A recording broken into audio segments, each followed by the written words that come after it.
Peoples Party Bilawal Bhutto chairman صاحب دیکھ رہے ہیں کہ کوئی ان کو آنے والے وقت میں بھی کوئی بڑی سیٹ مل سکتی ہے؟ کوششیں تو اس طرح کی پاکستان میں دیکھیے کچھ بھی ہو سکتا ہے، اور جو اب تک چل رہا ہے زرداری صاحب جو کر رہے ہیں وہ تو اسی لیے کر رہے ہیں، تو وہ مطلب کبھی ہوتا ہے کہ اچھا یہ باری نہیں تو اگلی باری. پچھلی دفعہ بھی ان کی خواہش تھی، اور خواہش یہ تھی کہ تحریک انصاف کے ساتھ مل کر کچھ ہو جائے، اور اس میں کوئی 2.5 سال کا کچھ کر لیں کہ میں بیٹے کو دیکھ لوں، ایک دفعہ پرائم منسٹر دیکھ لوں، اب دیکھ لوں. کیونکہ انہوں نے وزیر خارجہ تو دیکھ لیا، ان کی بڑی خواہش تھی کہ وہ بھٹو کی طرح پہلے وزیر خارجہ، اب وہ پرائم منسٹر ہوگا، لیکن انہوں نے وزیر خارجہ بن کر بھی دیکھ لیا کہ چونکہ ان کا ووٹ بینک مسلسل کم ہو رہا ہے پیپلز پارٹی کا. سندھ میں ان کے پاس گورنمنٹ ضرور ہے، لیکن اگر آپ دیکھیں 2008 کے بعد 2013 میں ووٹ کم ہوا، 2013 کے بعد 18 میں پیپلز پارٹی کا ووٹ اور کم ہو گیا، مزید کم ہوا، 2018 کے بعد 2024 میں اور کم ہو گیا ووٹ ان کا.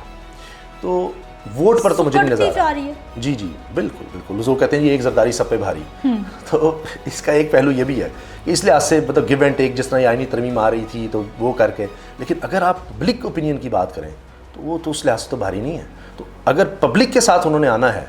تو وہ تو مجھے نہیں نظر آتے بلاول صاحب. لیکن ہاں یہ کہ اچھا اب ان کی باری ہے، اپنے بندے لگا کر یہ جو ساری ترمیم آ رہی تھی، اپنے لوگ ہوں گے تو اگلی باری جناب کچھ ہمیں بھی اب دے دیں کسی طرح کر کے کہ ہمارے پاس ہے. اسی لیے وہ اب پنجاب میں بیوروکریسی کا جنوبی پنجاب میں حصہ چاہ رہے ہیں، جو بار بار نہیں ہوتا، جب بھی بات ہوتی ہے تو کہتے ہیں کہ دیکھیں ان سے میٹنگ ہو رہی ہے، ہمارے معاہدوں پر عمل نہیں ہوا، لیکن وہ ابھی وہاں میٹنگ کیا چل رہی تھی، پیچھے سے ڈنڈا آتا ہے، یہ کیا ہے، اپنی چھوڑو، جو ہم کہہ رہے ہیں وہ ٹھک ٹھک ٹھک ٹھک تو وہ کرنا ہے، تو وہ اس طرف دوڑ لگ جاتی ہے اور وہ بات پھر رہ جاتی ہے. کیونکہ مریم صاحبہ وہ تو نہیں اپنے روٹی کا ایک نوالا نہیں وہ کسی کو دیں گی،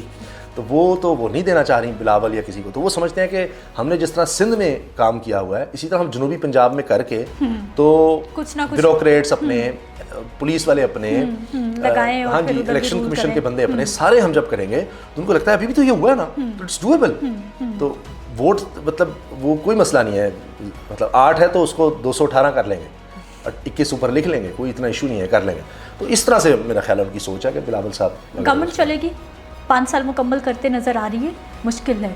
دیکھیے اگر یہ آئینی ترمیم نہیں ہوتی جس حال میں آ رہی ہے پھر تو مشکل ہے. اس کی وجہ ہے فارم 45. ٹھیک، قاضی فائصہ صاحب نے ٹریبونلز کو روک رکھا ہے اور 180 دن کے اندر آپ نے فیصلہ کرنا ہوتا ہے. اگر وہ فارم 45 سامنے آ جاتے ہیں، بیان حلفی طلب ہو جاتے ہیں، وہ ان لوگوں کے پاس ہیں، آج بھی تحریک انصاف کے لوگوں کے پاس، جماعت اسلامی کے پاس، مصطفیٰ نواز کو سے بتا رہے ہیں کہ وہ ہیں اور دکھا بھی رہے ہیں، بالکل ایسے. تو وہاں اگر وہ پھر فیصلے آنے لگ گئے، اور جوڈیشری جو ہوتی ہے وہ اوپر دیکھ رہی ہوتی ہے اپنے کہ جی چیف کون ہے، چیف جسٹس کون ہے، سپریم کورٹ کیا کر رہی ہے وہ، تو پھر تو یہ کہانی ختم ہو جائے گی. اسی لیے آپ دیکھیے کہ کوئی بھی سوچا تھا انہوں نے کبھی کسی کے لیے، تعلیم کے لیے، صحت کے لیے، روزگار کے لیے اتنی کبھی دوڑ لگائی ہے؟ بدحالی، اور آج پھر بھی بدحالی، راتوں تک جی رات 4 بجے بھی میٹنگ کر کے اس کا پاس کریں گے سروائیول کے لیے. تو اگر یہ نہ کر سکے، ان کو پتہ ہے خواجہ صرف کہہ چکے ہیں اکتوبر میں ہم گھر چلے جائیں گے، مطلب اکتوبر میں کیوں انہوں نے کہا کہ جی پلان یہ ہے ہم اکتوبر میں قاضی فائصہ صاحب ریٹائر ہو جائیں گے.